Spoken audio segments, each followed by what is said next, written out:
Good morning, students. Now, class 7. Today, you have to read about composition of soil. Composition means the percentage of different components. Here, you have to read about the percentage of different components in the soil. Now, at first, you have to know that what are the components of the soil. Now, there are 5 components of the soil, that is inorganic substances. Now, second, organic substances or humus. Now, third, soil water, and fourth, soil air, and fifth, animals, living organisms. Now, first, inorganic substances. What is the percentage of inorganic substances into the soil? Now, the inorganic substances, that is minerals. You know about the soil that the soil color is due to the minerals present in it. Now, rock, soil, the parent materials of soil is the rock. Now, weathering of rocks, you know, that make the soil. Now, rock contains metals in the form of compound, and that metal compound with rock is called mineral. Now, there are different minerals present in the soil at different places. Now, there is no fixed percentage of minerals at everywhere. So, the percentage of inorganic substances, that is minerals, is not same at all places. Now, fertilizer also increases the amount of minerals. So, now you assume that there is a field and we give fertilizer in that field. Now, that field contains more minerals in comparison of other field. So, the percentage of minerals that comes from fertilizer or comes from rock are different at different places of the soil. Understand? Now, second thing, that is humus. Organic substances, it is called organic substances. Humus, that is dead plants and dead animals. Now, dead plants and dead animals, humus, this is also not fixed at all places. This may be differed in their percentage at all places. They are different at different places. You know that humus increases the productivity and water holding capacity. Now, this the percentage we come on the composition. Now, the percentage of humus is not same at everywhere. Understand? Now, third, soil water. Soil water, that is water present in the soil air. That is this between the soil particles.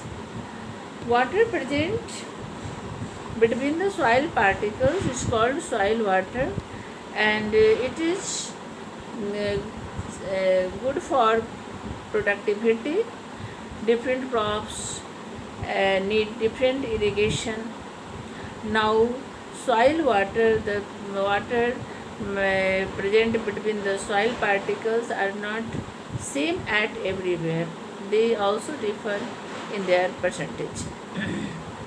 Now, soil air, that you know that the space between sand particles contains air, and that is called soil air, and it is very good for the respiration of plants by root.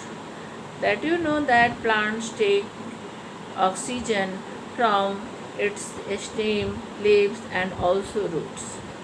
Now, root respire through the soil air.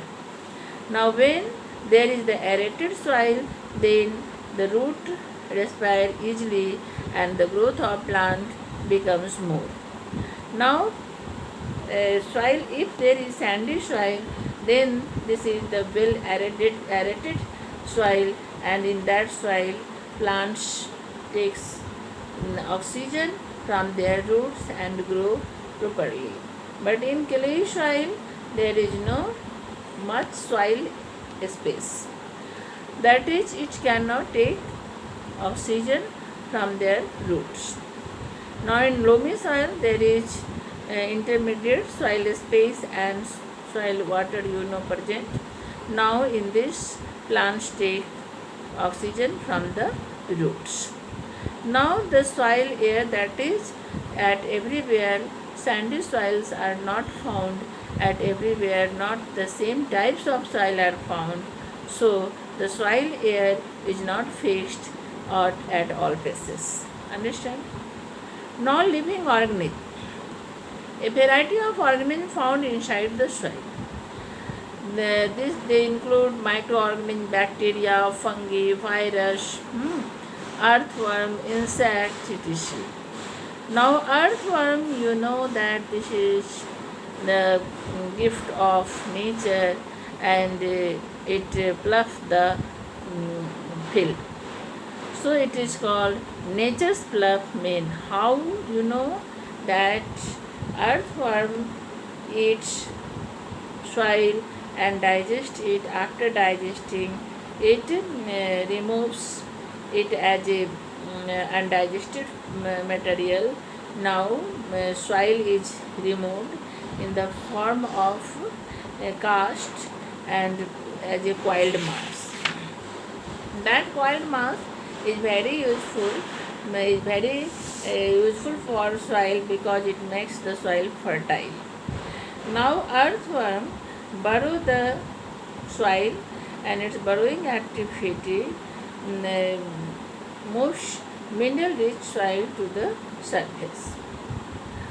Now in burrow if there is water, then it drains, and exposure of sunlight here makes the soil aerated. Now vermicomposting.